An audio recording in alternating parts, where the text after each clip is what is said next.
Hi, welcome to Algebra 2 Common Core. Today we're going to look at forms of a line. Start by putting the two common forms of a line in the box at the top of your notes. So the first form should be the form that's called the slope-intercept form. It looks like this: y equals mx plus b. You should recall from algebra that the m stands for the slope, and the b stands for the y-intercept of the equation.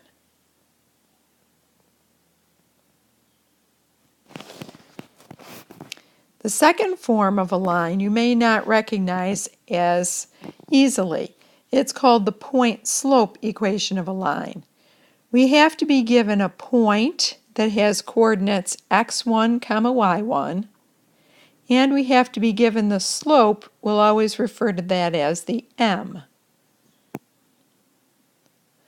So the point-slope equation of a line looks like this: the variable y minus the y-coordinate of my point is equal to the slope times the variable x minus the x-coordinate of my point.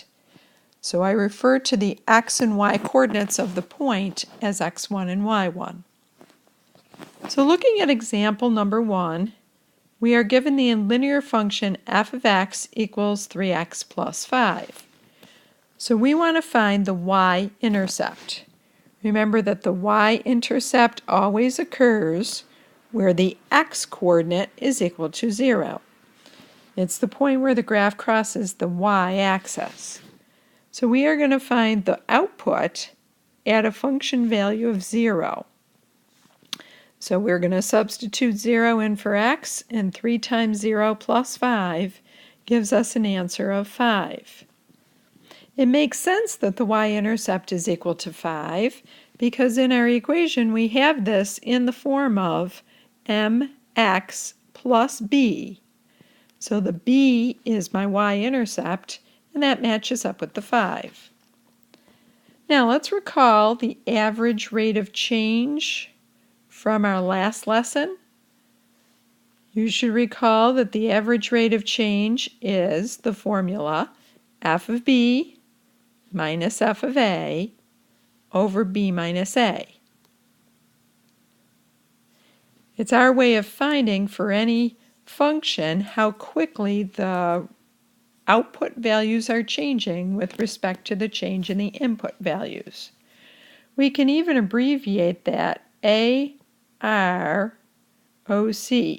average rate of change. So my values this time are -2 and 3. So I'm going to start with the one that's larger. So let's do f of 3 minus f of -2 over 3 minus -2. So doing these calculations, we need to substitute 3 into our equation. So 3 times 3 is 9. 9 plus 5 is 14. Minus, when we substitute -2 into our equation, 3 times -2 is -6. -6 plus 5 is -1. So we're subtracting a -1. 3 minus -2 gives me a 5. So this calculation will just be 15 divided by 5, and I see that my average rate of change is equal to 3. Remember that when we have a linear function, that average rate of change really just stands for the slope of the line. That also makes sense because when I go back to my equation, f of x equals 3x plus 5 has a 3 in front of the x, showing that the slope of this linear function is 3. So whether we calculate it or we look at the y equals mx plus b form of the line, we know that our slope is equal to 3. For exercise number 2, we're going to get some practice in using the point-slope form of the line. We'd like to consider a line whose slope is 5 and which passes through the point -2, 8. So we are going to use the point-slope form of the line y minus y1 equals m times x minus x1.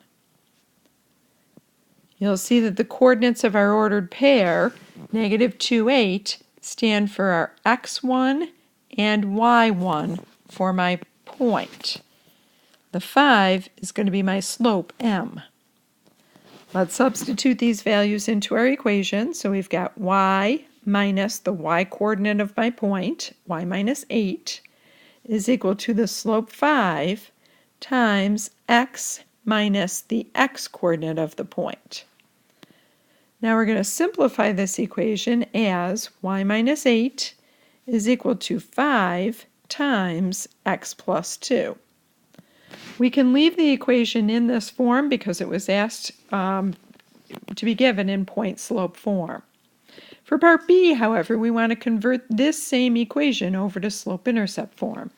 So all that means is that we are going to take the work that we've done already and keep going by distributing the 5. 5 times x gives us 5x. 5 times 2 gives us plus 10. Now we want to take that 8 and add it over to the other side of the equation. So the simplest form for this equation is y equals 5x plus 18. This is called the slope-intercept form of the line because I can see that the slope of the line is equal to 5 and the y-intercept is equal to 18.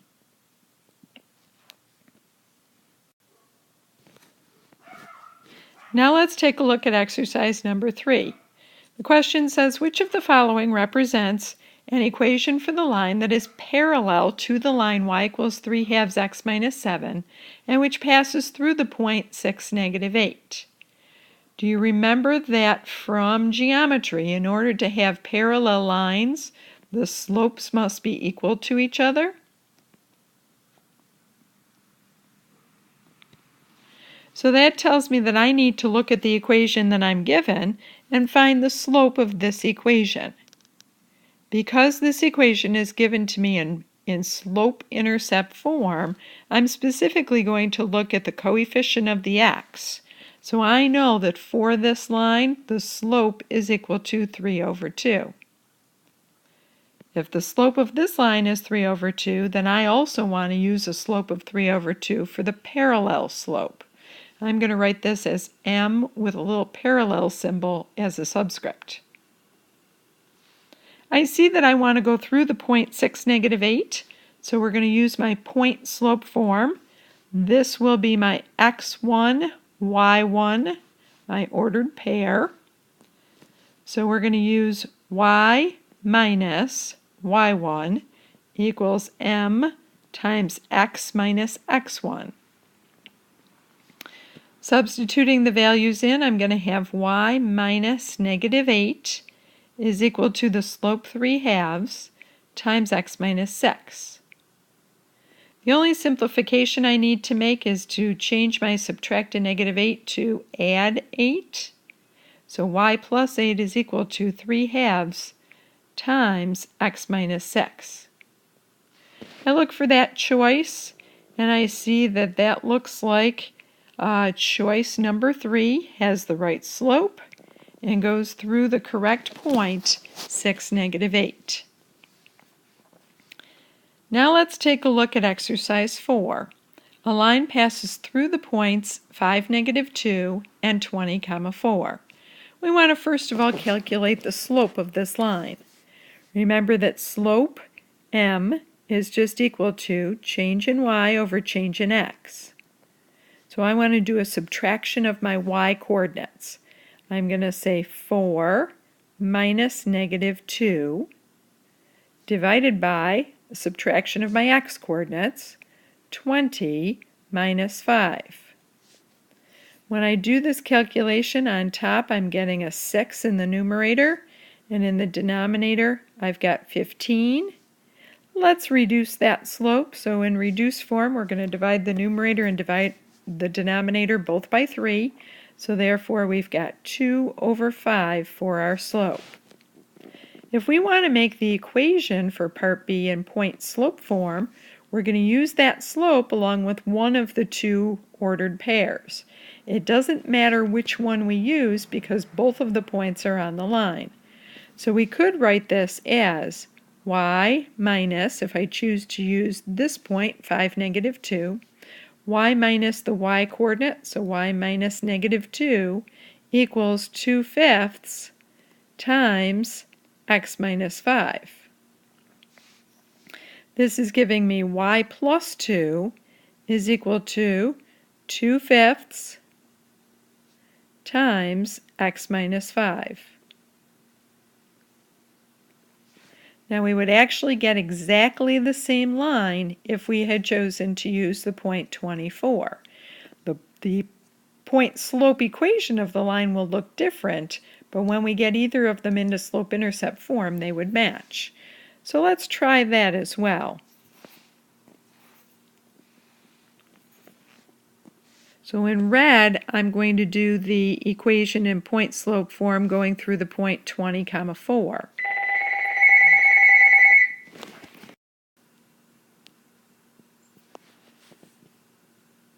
So my slope is still going to be 2/5, but I'm now going to use the point 20, 4. So that equation would be y minus 4 equals 2/5 times x minus 20. This one doesn't need to be simplified because I don't have any subtraction of a negative. Now if I take either of these equations, I can reduce them to slope-intercept form, and let's see that they match. For the blue equation, I'm going to distribute the 2/5, so I'm going to have y plus 2 equals 2/5 x minus 2/5 times 5, which is just 2. If I subtract 2 from both sides of the equation to get the y by itself, I would now have y is equal to 2/5 x minus the number 4. Let's do the same thing with the red equation and make sure that we're getting exactly the same slope-intercept equation. So I'm going to distribute the 2/5, so I'll have y minus 4 is equal to 2/5 x multiply 2/5 times -20, and when I do that I'm getting a -8. Go ahead and add 4 to both sides of the equation to get the y by itself. So I get y is equal to 2/5 x minus 4. You'll notice that both of these equations match because they are both the equation in slope-intercept form, even though the two equations look different when they were in point-slope form. Now let's go ahead and try exercise number 5. We're given a graph of a function. It happens to be a line, so we can write the equation of this line in y equals mx plus b form. So the two pieces of information that we need are the slope and the y-intercept. So we can start with the y-intercept by looking at where the graph crosses the y-axis.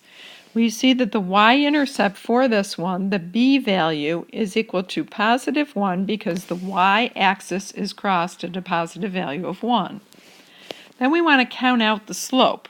So to count the slope, we can go from any point to the adjacent point and see that we are going up 2 boxes and over 1 box. So therefore we know that the slope of this line that's given to us is equal to 2. Let's put this equation into y equals mx plus b form, so that gives us y is equal to 2x plus 1. For part B, we want to go on to find the slope of a line that is perpendicular to this one given. Recall from geometry that in order to be perpendicular, the perpendicular slope will have to be the negative reciprocal. Notice that I'm marking this perpendicular with M with a little perpendicular subscript. A perpendicular slope will be the negative reciprocal of this slope. So if this slope is 2, the negative reciprocal of 2 is -1/2. So we know that the slope of a perpendicular line must be -1/2.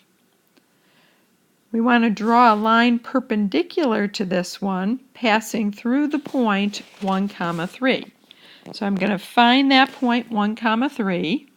Here it is right on my line. Since I want a perpendicular slope, that tells me that I need to make a slope of -1/2. So from that point, I'm going to go down 1 and over 2 and make a new point. down 1 and over 2, make a new point. I could also, from that original point, go up 1 and 2 to the left. That would also be a slope of negative 1/2. So I'm going to draw in that line that I have just created. Try to be as straight as I can. And this is going to be the perpendicular line to the original one that I was given. To write the equation of this line in point-slope form, we know that it's got to pass through the point 1, 3. So 1, 3 will be our x1 and y1 for our point-slope formula. We also know that the slope had to be that perpendicular slope, so the slope that we are looking for is negative 1/2. So let's make the equation of this line. So we're going to write y minus the y-coordinate of the point is equal to negative 1/2 times x minus the x-coordinate of the point. So y minus 3 is equal to negative 1/2 times x minus 1. We can also leave this equation in this form since it was asked in point-slope form.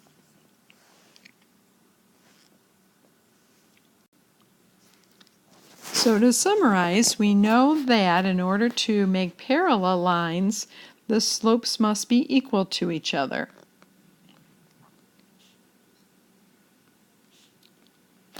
Sometimes we abbreviate parallel line slopes with an M with a little parallel subscript. Perpendicular lines have to have slopes that are negative reciprocals of each other.